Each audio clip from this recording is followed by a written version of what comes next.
ಎಲ್ರಿಗೂ ನಮಸ್ಕಾರ. ನೀವೆಲ್ಲ ನಾನು ಬೆಣ್ಣೆ ಕಾಯಿಸೋ ವಿಡಿಯೋನ ನೋಡಿದರೆ ಅದರಲ್ಲಿ ನಾನು ಬಳಸಿರೋ ಇಂಗ್ರೀಡಿಯೆಂಟ್ಸ್ನೆಲ್ಲ ಲಾಸ್ಟಿಗೆ ವೇಸ್ಟ್ ಮಾಡೋ ಅವಶ್ಯಕತೆ ಇಲ್ಲ, ಅದನ್ನು ನೀವು ಅಡುಗೆಗೆ ಬಳಸ್ಕೊಳ್ಬೋದು ಅಂತ ಹೇಳಿದ್ದೆ. ನೀವು ಹೇಗೆ ಇದನ್ನೆಲ್ಲ ಅಡುಗೆಗೆ ಉಪಯೋಗಿಸ್ಬೋದು ಅಂತ ನಾನು ಈ ವಿಡಿಯೋದಲ್ಲಿ ನಿಮಗೆ ತೋರಿಸ್ತೀನಿ. ಮೊದಲಿಗೆ ನೀವು ಇದನ್ನು 1 or 2 ಡೇಸ್ ಫ್ರಿಜ್ಜಲ್ಲಿ ಸ್ಟೋರ್ ಮಾಡಿ ಬಳಸಬಹುದು, ಮ್ಯಾಕ್ಸಿಮಮ್ 3 ಡೇಸ್. ಅಥವಾ ನೀವು ಇಮಿಡಿಯೇಟಾಗಿ ಮಾಡ್ಕೋತೀರಾ ಅಂದರೂ ಮಾಡ್ಕೋಬೋದು.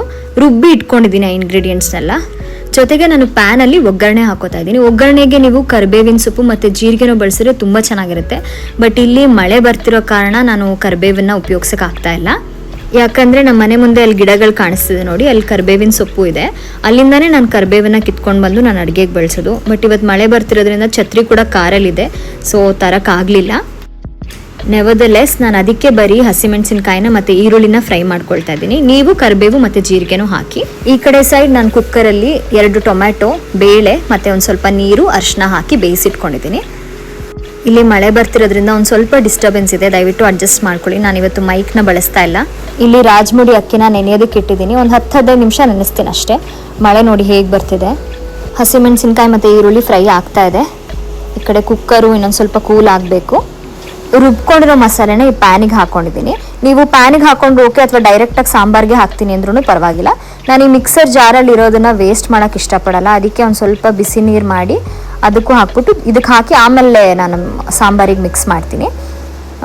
ಇಲ್ಲಿ ಬಿಸಿ ನೀರನ್ನ ಇಟ್ಟಿದ್ದೀನಿ. ಇದು ತುಂಬ ಕುದಿಬೇಕು, ಸಖತ್ತು ಬಿಸಿ ಆಗಬೇಕು.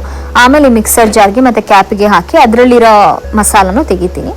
ನಾಳೆ ಬೆಳಗ್ಗೆ ಸ್ಯಾಲಡ್ ಮಾಡೋಕ್ಕೆ ಅಂತ ಇಲ್ಲಿ ಕಾಳುಗಳನ್ನ ಸ್ಪ್ರೌಟ್ ಆಗೋದಕ್ಕೆ ಇಟ್ಟಿದ್ದೀನಿ. ಈ ಅಕ್ಕಿ ನೆನೀತಾ ಇದೆ ನೋಡಿ. ಒಂದು 10-15 ನಿಮಿಷ ನೆನೆಸಿದ್ರೆ ಸಾಕು ರಾಜ್ಮುಡಿ ರೈಸು. ಈಗ ಈ ಬೇಳೆ ಕಟ್ ರೆಡಿ ಆಗಿದೆ. ಇದನ್ನು ನೀಟಾಗಿ ಮ್ಯಾಶ್ ಮಾಡ್ಕೋತೀನಿ. ಇದ್ರ ತಿಳಿನ ಒಂದು ಸ್ವಲ್ಪ ತೆಗೆದಿಡ್ತೀನಿ ನನ್ನ ಮಕ್ಳಿಗೆ ಹಾಕೋದಕ್ಕೆ ಅಂತ, ಅಂದರೆ ನನ್ನ ಪೆಟ್ಸ್ ಇದಾವಲ್ಲ ಅದಕ್ಕೆ ಹಾಕೋದಕ್ಕೆ ಅಂತ ತಿಳಿನ ತೆಗಿತೀನಿ. ಯಾಕಂದರೆ ಅವ್ರು ತಿನ್ನೋ ಪದಾರ್ಥಕ್ಕೆ ನಾನು ಉಪ್ಪು, ಈರುಳ್ಳಿ, ಬೆಳ್ಳುಳ್ಳಿ ಅದೆಲ್ಲ ಏನು ಯೂಸ್ ಮಾಡಲ್ಲ, ಮಸಾಲ ಬೇಸಿಕ್ಲಿ ಹಾಕಲ್ಲ. ಅದಕ್ಕೋಸ್ಕರ ಅವ್ರಿಗೆ ತಿಳಿನೇ ಎತ್ತಿಟ್ಬಿಡ್ತೀನಿ. ಅದಕ್ಕೆ ಇದಕ್ಕೆ ಬರೀ ಅರಿಶಿನ ಹಾಕಿ ಬೇಯಿಸಿದ್ದೀನಿ ನೋಡಿ. ಇಲ್ಲಿ ನೀರು ಕುದೀತಾ ಇದೆ, ಚೆನ್ನಾಗಿ ಕುದಿಬೇಕು, ಬಿಸಿ ಆಗಬೇಕು ನೀರು. ಯಾಕೆಂದರೆ ಈ ಮಿಕ್ಸರ್ ಜಾರಲ್ಲಿರೋ ಮಸಾಲೆ ಎಲ್ಲ ಬಿಟ್ಕೋಬೇಕಲ್ವ, ಅದಕ್ಕೆ ಬಿಸಿ ಬಿಸಿ ನೀರು ಹಾಕಬೇಕು. ನಾನು ಜಾರಿಗೆ ಮತ್ತು ಈ ಕ್ಯಾಪ್ಗೂ ಹಾಕ್ತೀನಿ. ಹಾಕ್ಬಿಟ್ಟು ಅದರಲ್ಲಿರೋ ಮಸಾಲನೆಲ್ಲ ತೆಕ್ಕೋತೀನಿ.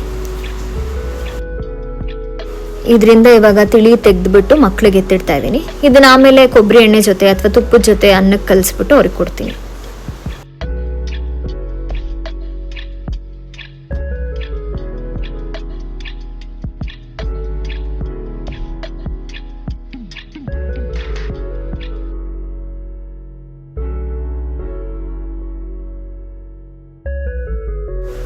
ಈಗ ಬೇಳೆ ಕಟ್ಟನ್ನು ಒಲೆ ಮೇಲೆ ಇಟ್ಟಿದ್ದೀನಿ. ಇವಾಗ ಇದೆರಡನ್ನೂ ಮಿಕ್ಸ್ ಮಾಡ್ತೀನಿ. ನಾನು ಒಬ್ಬಳೇ ಇರೋದ್ರಿಂದ ಕ್ಯಾಮ್ರಾ ವರ್ಕ್ ಒಂದು ಸ್ವಲ್ಪ ಕಷ್ಟ ಆಗ್ತಾ ಇದೆ. ನೀವು ಇದಕ್ಕೆ ನಿಮ್ಗೆ ಇಷ್ಟವಾಗಿರೋ ಮಸಾಲ ಹಾಕೋಬೋದು. ನಾವು ತುಪ್ಪ ಕಾಯಿಸುವಾಗಲೇ ಒಣಮೆಣಸಿನ್ಕಾಯಿ ಮತ್ತು ಬೆಳ್ಳುಳ್ಳಿ ಎಲ್ಲ ಆ್ಯಡ್ ಮಾಡಿದ್ವಿ, ಆ್ಯಂಡ್ ಕಲ್ಲುಪ್ಪು ಕೂಡ ಆ್ಯಡ್ ಮಾಡಿದ್ವಿ. ಸೊ ನೀವು ಒಂದ್ಸಲ ಟೇಸ್ಟ್ ನೋಡಿ, ಉಪ್ಪು ಅವಶ್ಯಕತೆ ಇದೆ ಅನಿಸಿದ್ರೆ ಮಾತ್ರ ಆ್ಯಡ್ ಮಾಡಿ, ಇಲ್ಲಾಂದರೆ ಉಪ್ಪು ಹಾಕೋ ಅವಶ್ಯಕತೆ ಇಲ್ಲ. ನಿಮಗೆ ಎಷ್ಟು ಬೇಕೋ ಅಷ್ಟು ನೀರು ಕೂಡ ಸೇರಿಸ್ಕೋಬೋದು ನೀವು ಇದ್ರ ಜೊತೆಗೆ. ನಿಮಗೆ ಎಷ್ಟು ತಿಳಿಬೇಕು ಕನ್ಸಿಸ್ಟೆನ್ಸಿ ನೋಡಿಕೊಂಡು. ನಾನು ಇದಕ್ಕೆ ಒಂದು ಸ್ವಲ್ಪ ಪೆಪ್ಪರ್ ಆ್ಯಡ್ ಮಾಡ್ತಾ ಇದ್ದೀನಿ. ಪೆಪ್ಪರ್ ಮತ್ತು ನಾನು ಟೇಸ್ಟ್ ನೋಡಿದೆ, ಸ್ವಲ್ಪ ಸಾಲ್ಟ್ ರಿಕ್ವೈರ್ಮೆಂಟ್ ಇದೆ, ಅದಕ್ಕೆ ಸಾಲ್ಟ್ ಕೂಡ ಆ್ಯಡ್ ಮಾಡ್ತೀನಿ. ಉಪ್ಪನ್ನು ಒಂಚೂರು ಹಾಕ್ತೀನಿ.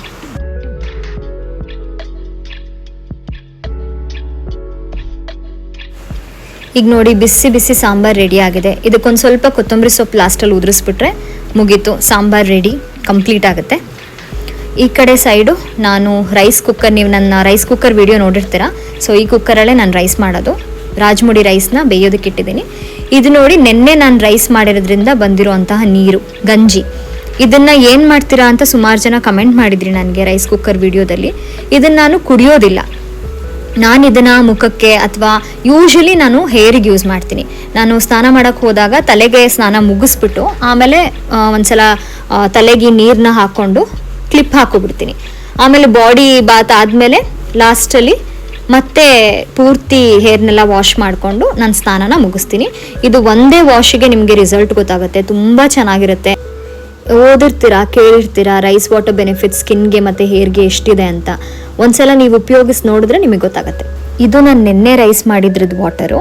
ನಾನು ಫ್ರಿಜ್ಜಲ್ಲಿ ಇಟ್ಟಿರ್ತೀನಿ, 2 ಡೇಸ್ವರೆಗೂ ನೀವು ಸ್ಟೋರ್ ಮಾಡ್ಬೋದು. ಸ್ನಾನಕ್ಕೆ ಹೋಗೋವಾಗ ಇದನ್ನು ಬಿಸಿ ಮಾಡಿಕೊಂಡು ನಾನು ಬಳಸ್ತೀನಿ. ಸ್ಟವ್ ಮೇಲೆ ಇಟ್ಟು ಒಂದು ಸ್ವಲ್ಪ ಉಗುರು ಬೆಚ್ಚ ಮಾಡ್ಕೊಂಡು ತೊಗೊಂಡು ಹೋದರೂ ಆಯಿತು.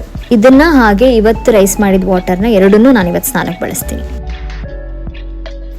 ನೋಡಿ ಈ ಥರ ಕುದಿಬೇಕು, ಆವಾಗ ಸಾಂಬಾರು ರೆಡಿ ಆಗಿರುತ್ತೆ. ಈ ಕಡೆ ರೈಸ್ ರೆಡಿ ಆಗ್ತಾ ಇದೆ. ಸೊ ಇದಾದ್ಮೇಲೆ ನಾನು ತಿಂತೀನಿ. ಅದಕ್ಕಿಂತ ಮುಂಚೆ ನನ್ನ ಮಕ್ಳಿಗೆ ಊಟ ಹಾಕ್ಬಿಡ್ತೀನಿ. ಈ ಥರ ತಿಳಿನ ಹಾಕ್ತೀನಿ, ಆಮೇಲೆ ಒಂದು ಸ್ವಲ್ಪ ತುಪ್ಪ ಹಾಕ್ತೀನಿ. ನಾನು ಮಾಡಿದ ತುಪ್ಪನ ಇವ್ರಿಗೆ ಬಳಸಲ್ಲ, ಅಂಗಡಿ ತುಪ್ಪ ಬಳಸ್ತೀನಿ. ಬಿಕಾಸ್ ಇದು ಪ್ಲೇನ್ ಇರುತ್ತೆ. ನಾನು ಮಾಡಿರೋ ತುಪ್ಪದಲ್ಲಿ ಬೆಳ್ಳುಳ್ಳಿ, ಒಣಮೆಣಸಿನ್ಕಾಯಿ ಎಲ್ಲ ಹಾಕಿದ್ದೀನಿ. ಸೊ ಅದನ್ನೆಲ್ಲ ನನ್ನ ಮಕ್ಳಿಗೆ ಕೊಡಬಾರ್ದು, ಅದಕ್ಕೆ ಈ ತುಪ್ಪ ಹಾಕ್ತಾ ಇದ್ದೀನಿ. ಇದನ್ನು ಹಾಕಿ ಚೆನ್ನಾಗಿ ಕಲಿಸ್ಬಿಟ್ಟು ಅವರಿಗೆ ಊಟಕ್ಕೆ ಹಾಕ್ತೀನಿ. ನೋಡಿ ಅವ್ರು ಕತ್ತು ಎತ್ತದಂಗೆ ತಿಂತಾ ಇದ್ದಾರೆ.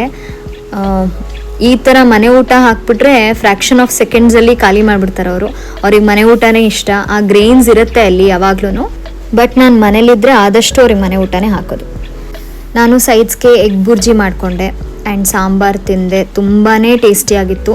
ನೀವು ಕೂಡ ಟ್ರೈ ಮಾಡಿ. ತುಪ್ಪ ಕಾಯಿಸಿದ್ರೆ ನಿಮ್ಮನೇಲಿ ನಾನು ತೋರಿಸಿದ ಇಂಗ್ರೀಡಿಯೆಂಟ್ಸಿಂದ ಅದನ್ನು ವೇಸ್ಟ್ ಮಾಡದೆ ಈ ಥರ ಸಾಂಬಾರು ಮಾಡ್ಕೊಂಡು ತಿನ್ನಿ, ಅದ್ಭುತವಾಗಿರುತ್ತೆ.